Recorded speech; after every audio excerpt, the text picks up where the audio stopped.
Hello, my viewers. Today I am presenting topic Distributed System 101 when one computer is not enough, and my subject is software architecture and deployment. Today we talk about introduction to distributed system. So before we understand the distributed systems, first of all we understand what is systems. In simple words systems क्या होते हैं? System एक वो है जहाँ कई चीजें मिलकर कुछ बनाए, जैसे कि एक स्कूल वो सिस्टम है जिसमें प्रिंसिपल होता है, टीचर्स होते हैं, स्टूडेंट्स होते हैं, वो सब मिलकर एक सिस्टम बनाते हैं, इसे स्कूल कहते हैं। और जैसे ह्यूमन बॉडी, इसमें ब्रेन, हार्ट, लंग्स सब अपना अपना काम करते हैं और सब मिलकर एक सिस्टम बनाते हैं।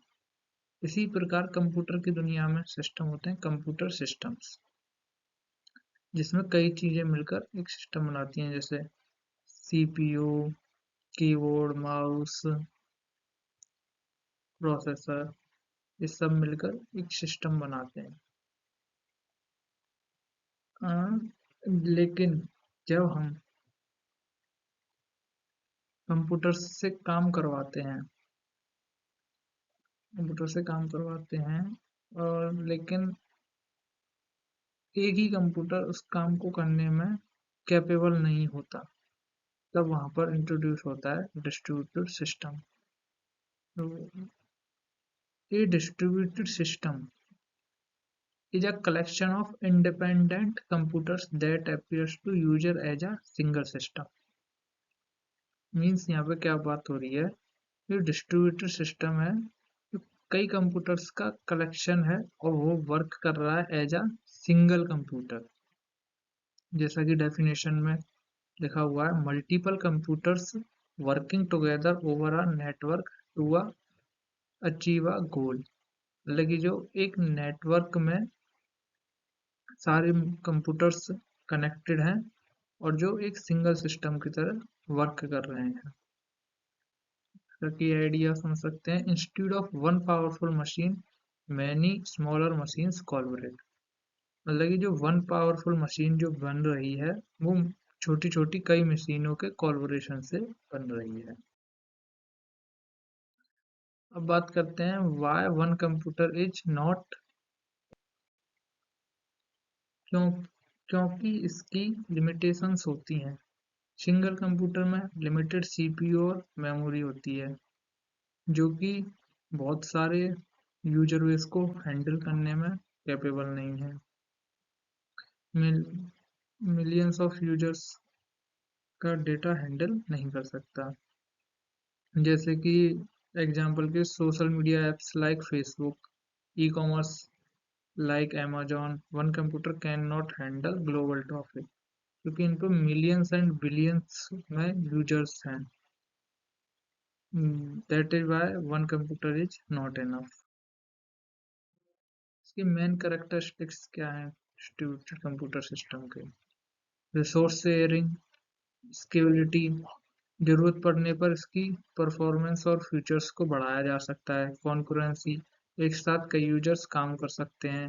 फॉल्ट टॉलरेंस, अगर एक सर्वर बंद भी हो जाए तो दूसरे सर्वर से चलता रहेगा। ट्रांसपेरेंसी, यूजर्स को कॉम्प्लेक्सिटी नहीं दिखती।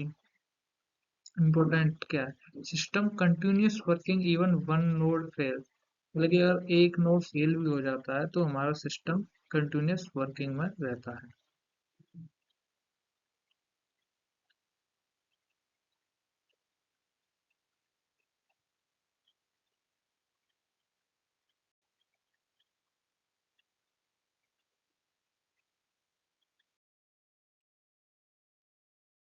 आर्किटेक्चरल मॉडल, इसमें डिफरेंट आर्किटेक्चरल मॉडल होते हैं, जिसमें client server architecture, three tier architecture, Microsoft services architecture, peer to peer architecture.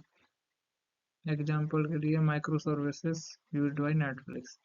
Present में माइक्रो सर्विसेज आर्किटेक्चर सबसे ज़्यादा यूज होता है क्योंकि इसमें हर सर्विस इंडिपेंडेंटली वर्क करती है। टाइप्स ऑफ डिस्ट्रीब्यूटेड सिस्टम्स, इसमें डिस्ट्रीब्यूटेड कंप्यूटिंग सिस्टम्स होते हैं, distributed information system, distributed pervasive systems. जैसे डिस्ट्रीब्यूटेड कंप्यूटिंग सिस्टम्स में क्या होता है, जहाँ कोई बड़ी कैलकुलेशन या प्रोसेसिंग का वर्क होता है, उसमें कई कंप्यूटर्स उसको प्रॉब्लम को डिवाइड करके सॉल्व करते हैं। एग्जाम्पल के लिए साइंटिफिक रिसर्च या वेदर प्रेडिक्शन में। डिस्ट्रीब्यूटेड इंफॉर्मेशन सिस्टम, जहाँ यूजर का डेटा अलग अलग स्टोर होता है लेकिन यूजर को सर्विस एक ही सिस्टम से मिलती है। फॉर एग्जाम्पल, बैंक में किसी भी ब्रांच से एक्सेस मिल जाना, पैसे डिपॉजिट एंड विड्रॉ कर सकते हैं। ऐसे ही डिस्ट्रीब्यूटर परवेसिव सिस्टम्स होते हैं, जहाँ एक ही नेटवर्क में कनेक्टेड डिवाइसें आपस में कम्युनिकेट करके वर्क करती हैं, जैसे smart home devices, AC, TV, CCTV में कनेक्ट होते हैं by the internet and work करते हैं टुगेदर। की कंपोनेंट्स में के होते हैं nodes, network, middleware, database, load balancer. Middleware role act as a bridge between applications and network. बात कर लेते हैं इसमें आने वाले चैलेंजेस के बारे में, जिसमें मेजर चैलेंजेस हैं नेटवर्क लेटेंसी। नेटवर्क लेटेंसी क्या हो सकता है, जिसमें नेटवर्क के स्पीड अच्छी ना होने से हमें लेटेंसी हो सकती है, डेटा की कंसिस्टेंसी प्रॉपर ना होना, सिक्योरिटी इश्यूज हो सकते हैं, सिंक्रोनाइजेशन प्रॉपर ना होना, fault handling. Cap theorem, cap theorem क्या कहती है, अगर हमारा consistency and availability and partition tolerance है, तो एक टाइम पे केवल हम दो ही अचीव कर सकते हैं इन तीनों में से। तो ये इसके मेजर चैलेंजेस हैं। उसके बाद इसके एडवांटेजेस हैं high scalability, better performance, fault tolerance, resource sharing, cost effective. इसी वजह से क्लाउड प्लेटफॉर्म्स डिस्ट्रीब्यूटेड सिस्टम्स का यूज करते हैं।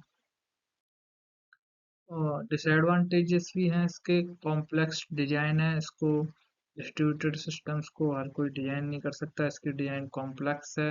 डिफिकल्ट डिबगिंग, डिबगिंग भी इसकी डिफिकल्ट होती है, सिक्योरिटी रिस्क होते हैं इसमें। नेटवर्क डिपेंडेंसी, नेटवर्क पर डिपेंडेंसी बढ़ जाती है। हाई इनिशियल सेटअप कॉस्ट, इसकी सेटअप कॉस्ट भी हाई होती है, इसलिए इसको हर कोई अचीव नहीं कर सकता, बड़ी बड़ी कंपनियां ही सेटअप करती हैं। रियल वर्ल्ड एप्लीकेशंस में बात करें तो search engines, online banking, cloud computing, e commerce platforms सभी डिस्ट्रीब्यूटेड सिस्टम्स का ही यूज करते हैं, क्योंकि इन पर मिलियंस ऑफ यूजर्स का डेटा यूजर्स का प्लेटफॉर्म है एंड और डेटाबेस है। Conclusion, distributed systems solve scalability problems. They eliminate single system limitations used in modern cloud and enterprise applications essential for large-scale systems. Finally, when workload increase, distributed the systems, not the problem. Simple words में, जब हमारा workload बढ़ जाता है तो हम system को distribute कर देते हैं। यही डिस्ट्रीब्यूटेड सिस्टम्स की कंक्लूजन। Okay, thank you.